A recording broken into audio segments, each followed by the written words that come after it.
Threaten daw ba?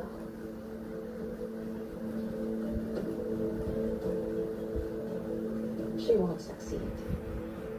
I'll do whatever it takes to kill her career. At ililibing ko siya ng buhay. Kasama ang nanay niya. Sa sahig, eh. Doon sa bagyo. Boys.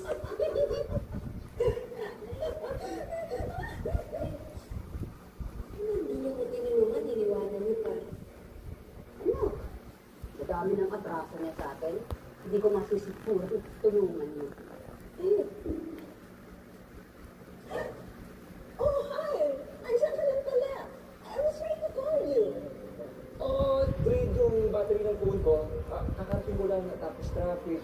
Pagpunta ako sa studio, tapos na pala. Sandali.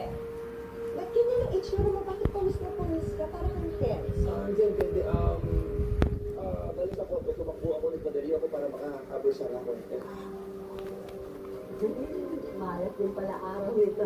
Parang si Dara. Pero ano? Parang nabago. May iba. Kay Dara kanina. Tapos hindi pa nasa banyo nga ako ng mga babae. Nagsasalita ako pero hindi sumasaw. Eh kasi hinahanap ko yung mama na akala ko pumasok dun sa loob ng banyo ng mga babae. Han, are you okay? Are you okay? Okay lang. Tay, hindi na po natin pag-usapan ng Miss Tara. Kayo naman po. Hindi na natin naman ang chismis niya pa. Anyway, malapit na yung driver. Sorry na. Hindi ko na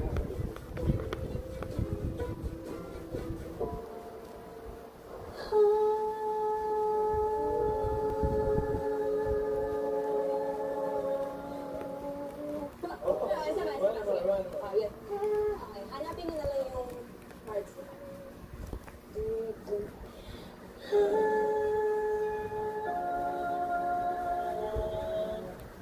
Ayos. Good job, guys. Parang yung ganun. Yeah, man. Okay. Good job. Break.